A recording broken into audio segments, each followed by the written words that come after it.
Imagine finding out that the app currently draining your smartphone's battery hasn't been updated since like 1998. Oh, wow. That sounds terrible. Right. But it gets worse. For some bizarre reason, you are legally forbidden from deleting it. It just sits there. Just running in the background. Exactly. Running in the background, slowing down your processor, draining your battery, and making the whole system lag. And today, well, we are welcoming you to a deep dive that looks at the real-world societal equivalent of that exact scenario. It's a fascinating topic. It really is. We have this massive stack of sources in front of us today. I mean, we are pulling from sociological essays, public health documents, international labor reports, and even some psychology blogs. Yeah, it's a pretty diverse stack. Very diverse. And they all converge on one really fascinating theme, which is how outdated laws, informal power networks, and toxic traditions quietly run in the background of modern life. We are essentially looking at the ghosts in our societal machine.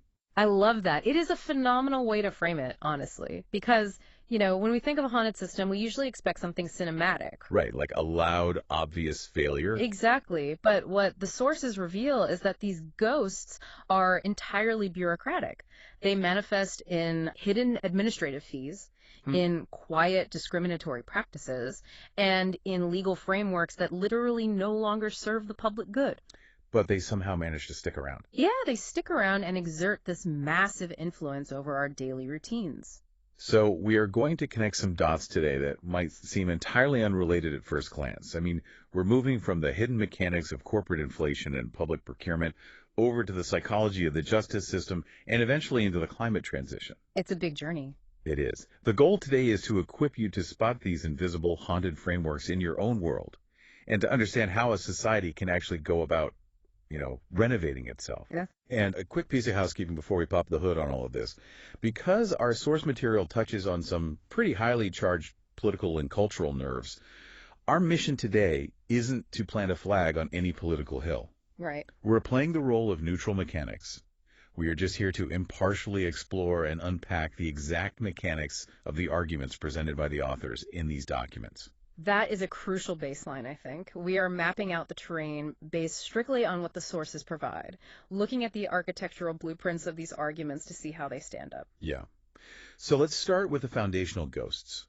There's an essay in our stack titled Ghost in My House, which tackles the literal paperwork and regulations that quietly extract wealth and trust from society. It's a great read. It argues that a modern democracy simply cannot function if its institutions are haunted by obsolete code. And the author uses a fantastic term for this phenomenon, legislative sedimentation. Legislative sedimentation. Yeah, think of how sediment builds up at the bottom of a river. Many governments just keep adding new rules, layer upon layer. So they pass a new environmental regulation, but the outdated zoning law from 50 years ago is never repealed. Over time, the legal system becomes entirely clogged. It becomes fragmented, contradictory. Wait, if the old laws are causing the system to clog, why don't lawmakers just delete them? I mean, it seems like basic maintenance. You would think so, right?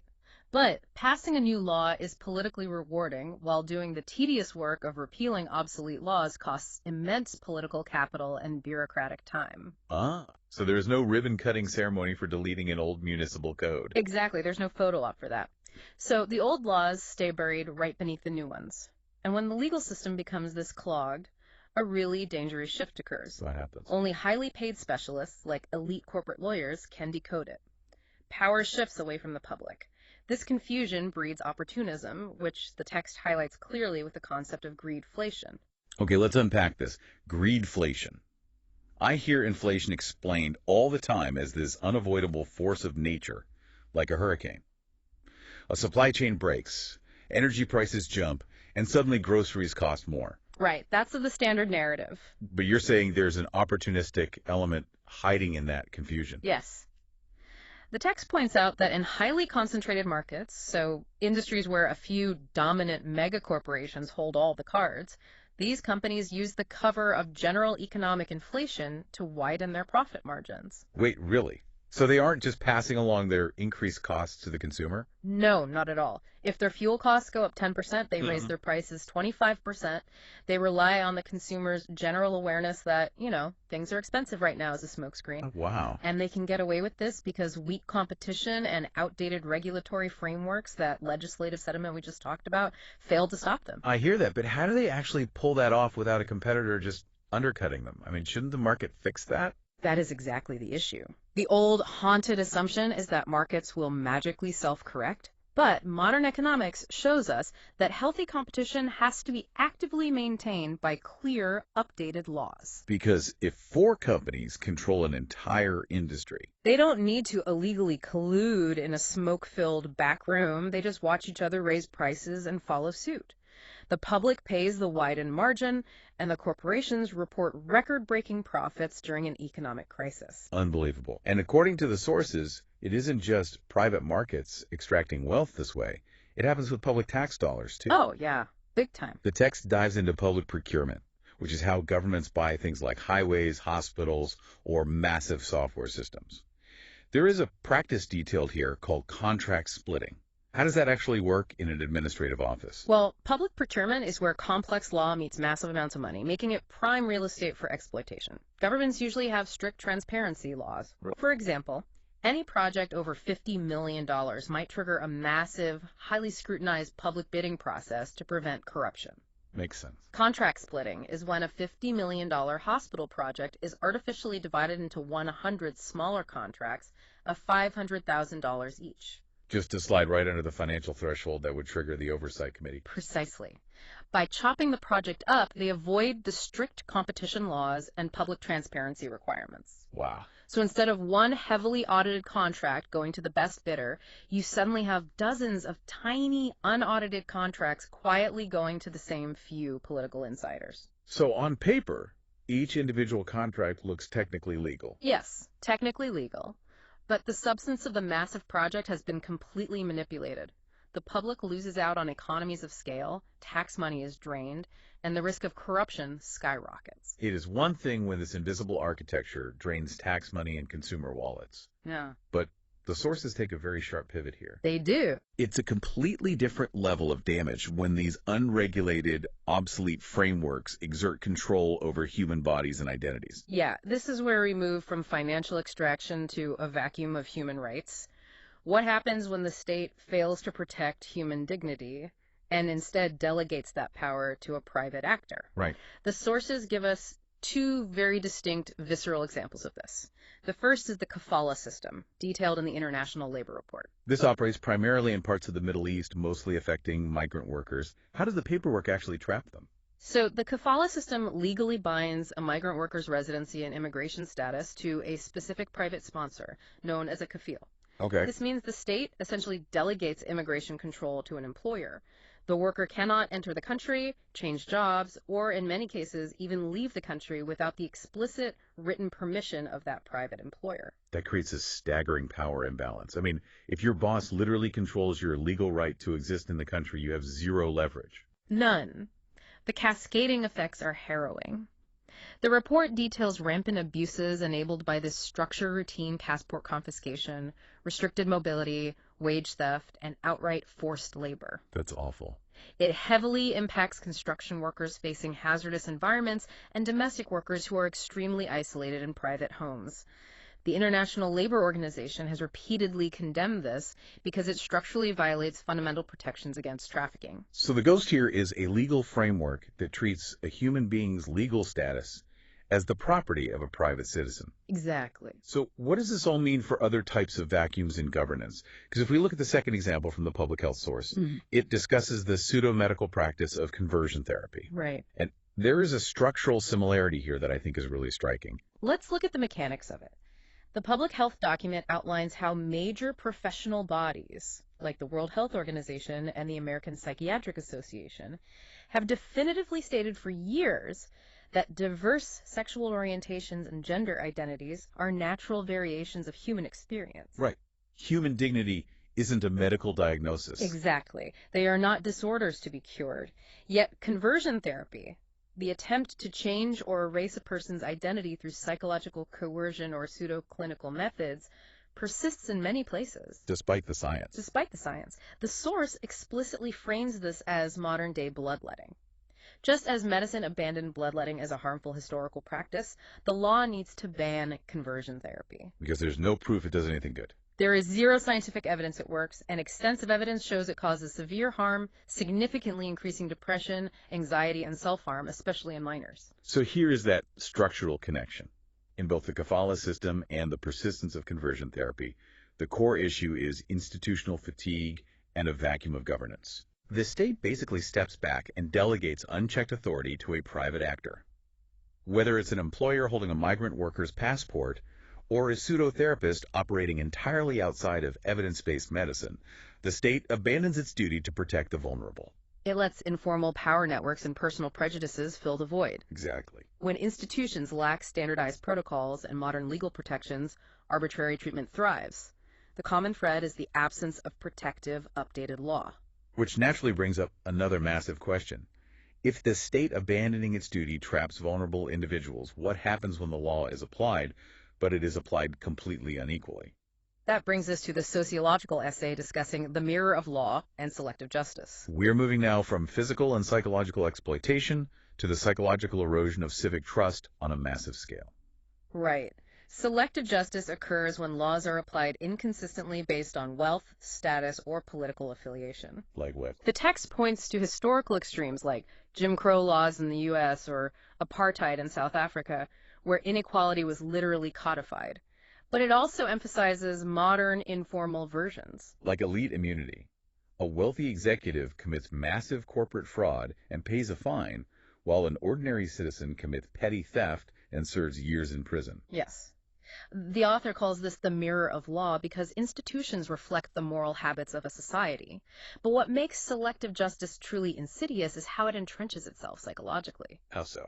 The text brings in sociologist Robert K. Merton's concept of the self-fulfilling prophecy to explain how this dynamic becomes permanent. Here's where it gets really interesting.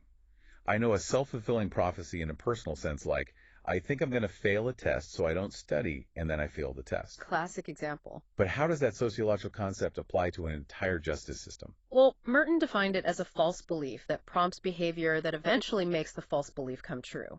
In a societal context, when communities repeatedly experience selective justice, they learn to expect bias. And that expectation changes things. It fundamentally alters their behavior. They disengage, they stop reporting crimes, they refuse to act as witnesses.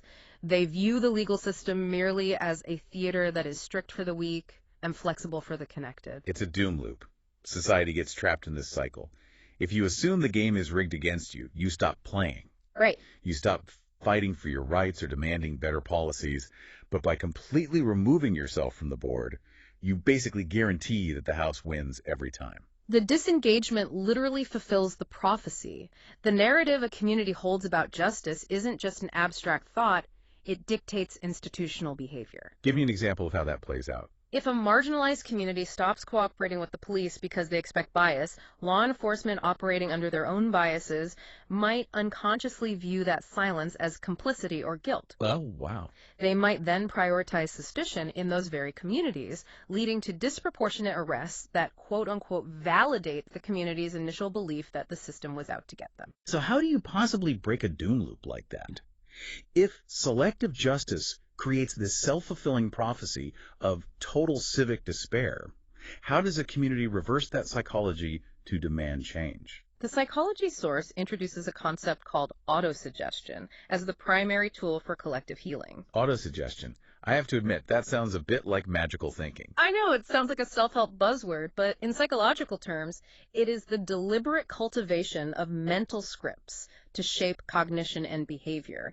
It is about intentionally guiding your internal narrative. Okay. The text links this heavily to psychologist Albert Bandura's concept of self-efficacy. Self-efficacy meaning the belief that you can actually get things done. It is the belief in one's own ability to organize and execute the actions required to manage situations. It is the psychological prerequisite for agency. Interesting. Instead of internalizing the script that says, justice is inherently biased, there's nothing I can do, autosuggestion involves deliberately practicing a new script.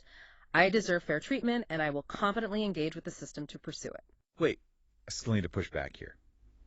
Isn't this just putting the burden entirely on the victim?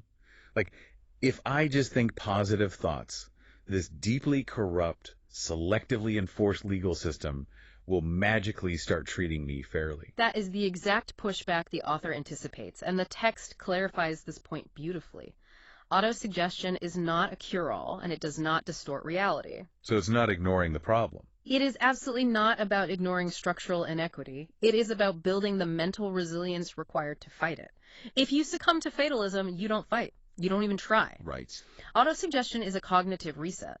Bandura's research shows that when individuals cultivate self-efficacy, they are far more likely to take practical, difficult steps. Ah, I see. It's the psychological armor you need to put on before you go to battle for structural reform. Yes, exactly. You cannot organize a legal challenge if everyone in the room has already accepted defeat. That makes total sense. When people believe they deserve fair treatment, they transition from the psychology of victims to the agency of citizens. They start documenting injustices, supporting victims, demanding public legal databases, and advocating for independent oversight boards and open sentencing statistics. The mental framing is what generates the physical action. Yes. So we've seen how individuals and communities can use self-efficacy to reframe their internal narratives and fight back. But that leads us to the final piece of our puzzle, the manifesto on the end of toxic culture.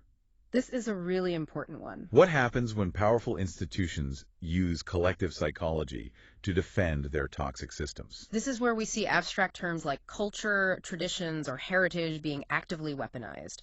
The manifesto argues that corrupt entities frequently use these words as a shield to preserve their outdated privileges and avoid modern accountability. The examples the author uses here are incredibly blunt. You have an industrial polluter saying, yes, we pump toxic smoke into the air, but it's how our factories have always run. It's our local culture. Yep. Or a massive corporation paying minimal wages and cutting safety corners, shrugging it off as our aggressive business culture. Even social intolerance and discrimination being defended as part of our traditions don't interfere with our heritage. The author identifies this tactic as a survival mechanism called defensive victimhood. Defensive victimhood. Yeah. When these outdated elites and industries face the demand for systemic change, specifically, the text focuses on the green transition to net zero carbon. They plead that they are being canceled. Right. But the manifesto argues they aren't being canceled. They are simply being held accountable for measurable harm. It is an incredibly clever tactic when you look at the mechanics of it. By framing environmental or labor accountability as an attack on culture, basically crying cancel culture, these companies force the public into a messy, emotional debate about identity. It's a massive distraction. It wholly distracts everyone from the core issue. They want us fighting over tradition so we stop looking at their emissions disclosures or their labor violations. What is fascinating here is the text's assertion that true culture is dynamic. It evolves. Relying on fossil fuels and corporate corruption are not timeless traditions. They are merely schematics of exploitation that have to dissolve for a sustainable future. Makes sense. The essay also makes a profound geopolitical point regarding post-authoritarian or post-clientelist societies trying to escape this trap. Right. It mentions a post-Orban environment as an example of a society trying to transition. It argues that for societies trying to transition away from centralized patronage politics, aligning with external regulations, specifically European Union regulations, is a crucial anchor. But how does an external anchor actually prevent domestic capture? Like logistically? By tying funding and market access to objective standards, committing to external benchmarks for judicial independence, anti-corruption frameworks, and climate transition helps prevent local oligarchs from using the tradition argument to maintain power. So they can't just wave it away as local culture anymore. Right. It stops the local ghosts of nostalgia and strongman politics from hollowing out the institutions from the inside. The external rules act as a scaffolding while the domestic house is being renovated. So sovereignty isn't just about defiant independence. It's about the competent capacity to deliver a fair society for your citizens, delivering clean water, fair tenders, and independent courts. Precisely. The ability to govern effectively without resorting to defensive victimhood. This has been a massive journey through some very dense, complicated material, so let's try to bring it all together. The overarching thesis across all these documents, whether we are talking about greedflation, the Kafkaesque paperwork of the kafala system, the self-fulfilling doom loop of selective justice, or the green transition, is that law acts as our civic architecture. Good law is basically invisible. It just lets daily life function smoothly. Yeah. You turn on the tap, the water is safe, you apply for a job, you compete fairly. Your fundamental rights are protected without you having to think about the paperwork constantly. But bad law is also invisible, right up until a crisis reveals the ghost. That's the real danger. It's invisible until a rigged split contract is exposed, or unpriced pollution destroys a local river, or a vulnerable youth is harmed by pseudo-medical science. Which is why legal modernization is so absolutely vital. It isn't just abstract bureaucracy for lawyers to argue about in courtrooms. It really impacts everyone. Reforming these systems is the highly practical, everyday work of maintaining civilization. When laws are updated to be clear, humane, and based on evidence rather than outdated hierarchies, these ghosts lose their power to extract and exploit. It's about clearing out the haunted house of our own society. Which brings me to a final thought for you, the listener, to mull over as you go about your day. Always good to leave them with something. Look around your own workplace, your own industry, or even your daily routines. What frustrating rule, what unequal treatment, or what toxic practice are you simply accepting because that's the way it's always been done? Are you, without even realizing it, living with a ghost?